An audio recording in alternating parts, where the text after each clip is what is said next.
مسلم league نواز Peoples party اور دیگر جماعتوں پر مشتمل حکومت کل اپنا پہلا بجٹ پیش کرنے جا رہی ہے، مگر آج وزیر خزانہ محمد اورنگزیب کی جانب سے اقتصادی سروے پیش کیے جانے سے قبل وزیر خزانہ کی طرف سے 2022-23 میں معاشی صورتحال اور چیلنجز کا احاطہ کیا گیا۔ حالانکہ اقتصادی سروے کے مطابق حکومت زراعت کے علاوہ بڑے معاشی اہداف حاصل کرنے میں ناکام رہی ہے، جبکہ کل پیش ہونے والے بجٹ میں رکھے جانے والے اہداف یقیناً آئی ایم ایف سے مشاورت کے بعد یا آئی ایم ایف کی تجاویز کے بعد رکھے گئے ہیں۔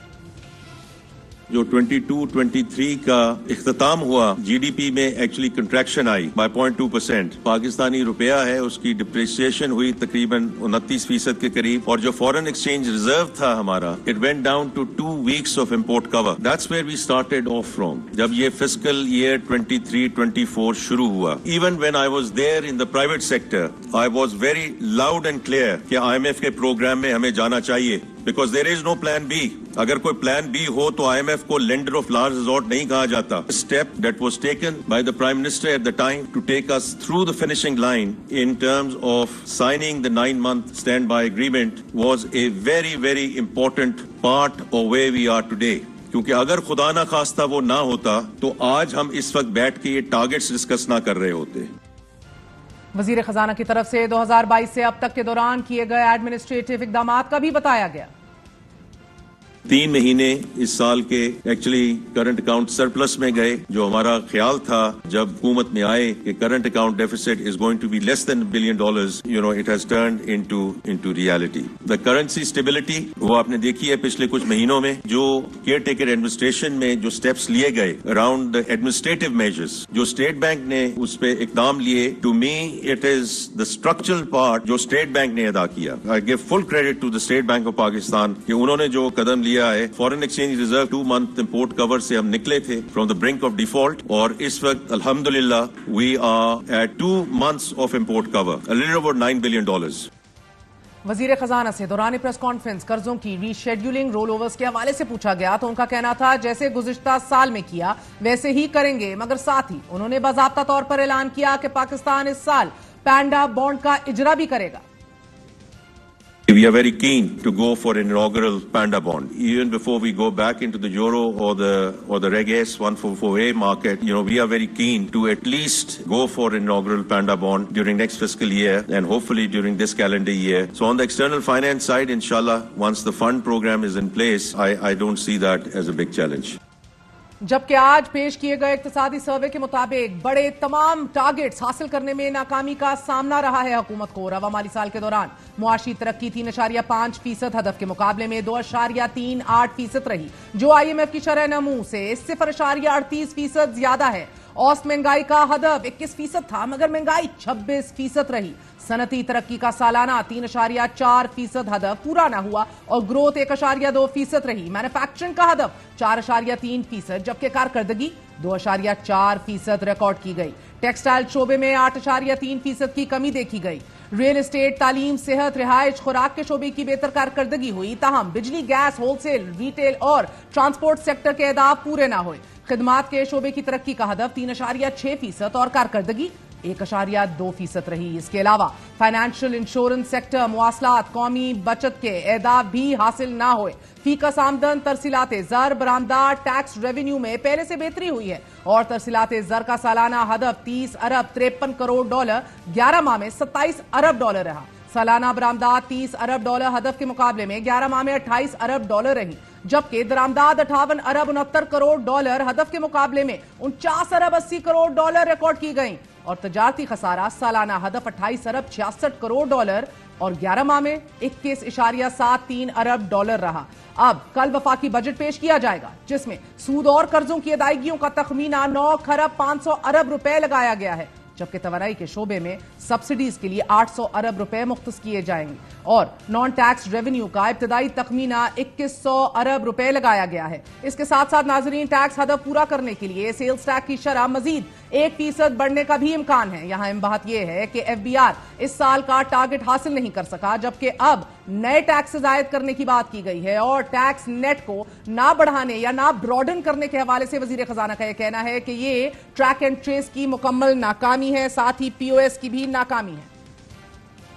کچھ چیزیں ہیں آلریڈی جو ہے وہ شروع کر چکے ہیں. ٹریک اینڈ ٹریس اس کو ہم نے سسپینڈ کیا ہے اور اس کو ہم دوبارہ ریویٹلائز کرنے جا رہے ہیں, بیکاز یہ شروع ہونا تھا ٹوبیکو سے, پھر شوگر پہ, پھر فرٹیلائزر پہ, پھر سیمنٹ پہ. And the reality is it has been a spectacular failure, اور بیکاز امپلیمنٹیشن واز لیکس, اس کا جو ریزلٹ ہے وہ 0/0 ہے, کیونکہ ہم نے یہ نہیں کر کے دکھایا. اسی طرح ہمارا کریڈیبلٹی اور ٹرسٹ ڈیفیسٹ جو ہے وہ اپنی جگہ موجود رہے گا. اسی طرح جو پاور سائڈ پہ ہے ہم نے انتظار نہیں کیا. وزیر خزانہ نے گزشتہ 100 دنوں کے حوالے سے پرفارمنس بتاتے ہوئے کہا کہ ہم نچکاری پر نہیں رکیں گے. جو لیجسلیشن لانی تھی وہ لیجسلیشن لے کر آئے ہیں تاکہ ان بورڈز کو ریموو کیا جائے. تو پی آئی اے 6 لوگ پری کوالیفائی ہو چکے ہیں, ڈیو ڈیلیجنس اس وقت جاری ہے. اسلام آباد ایئرپورٹ کی جو آؤٹ سورسنگ ہے, کوالیفائنگ بیڈز ہیں وہ آ چکی ہیں, اس پہ بھی ہم ڈیلیجنس کی طرف لے کے جائیں گے, اور اسلام آباد ایئرپورٹ پہ نہیں رکیں گے. اس کے فوراً بعد لاہور ایئرپورٹ پہ اور کراچی ایئرپورٹ پہ those transaction should be ready to go into the privatisation commission and with aviation ministry, تاکہ ہم ان کی بھی آؤٹ سورسنگ آگے لے کے جائیں. اقتصادی سروے کے مطابق صنعتی شعبے کی پیداوار 3.4% کی بجائے 1.2% رہی. مینوفیکچرنگ شعبے کی پیداوار 4.3% کی بجائے 2.4% رہی.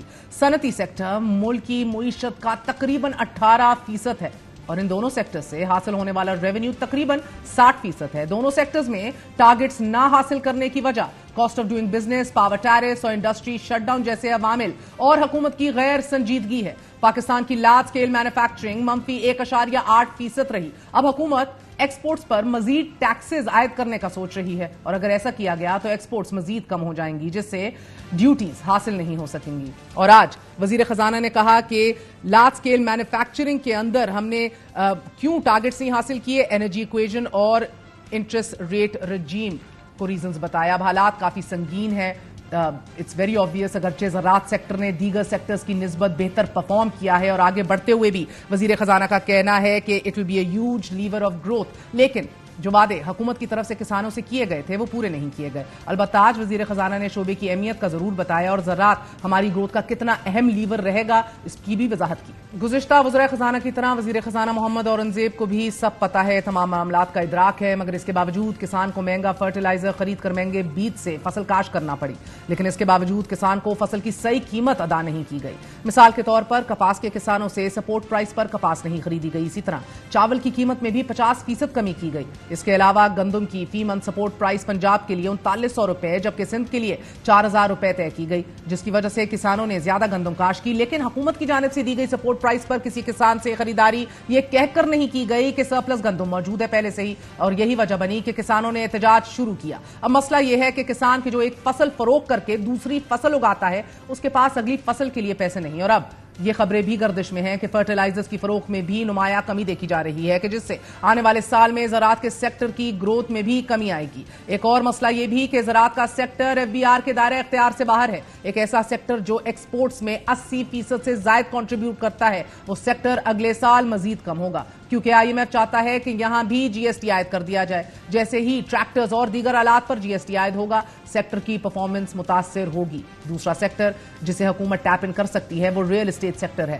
اکنامک سروے کے مطابق ریل اسٹیٹ سیکٹر میں گروتھ ہوئی ہے, لیکن یہ سیکٹر ملکی ریونیو میں اپنا حصہ نہیں ڈالتا. زمینوں, پلاٹس اور رینٹل آمدن سے اس سیکٹر سے اچھا خاصا ریونیو اکٹھا کیا جا سکتا ہے. ریل اسٹیٹ سیکٹر سالانہ تقریباً 4 سے 5 ارب روپے اکٹھا کرتا ہے. اگر بڑے شہروں اسلام آباد, لاہور, کراچی, فیصل آباد, سیالکوٹ, دیگر اہم بڑے شہروں پر یہ ٹیکس اکٹھا کیا جائے تو روزانہ 200 سے 500 ارب روپے اکٹھے ہو سکتے ہیں. جبکہ ورلڈ بینک کی رپورٹ کے مطابق پاکستان کے ریل اسٹیٹ سیکٹر کی کل ویلیو $700 ارب سے $1 خرب کے درمیان ہے. اس کے علاوہ رینٹل انکم کا تخمینہ تقریباً 13 سے 15 ارب ڈالر کے درمیان ہے. حکومت رینٹل انکم کو کیوں ٹیکس نہیں لاتی یا ٹیکس نیٹ میں نہیں لاتی؟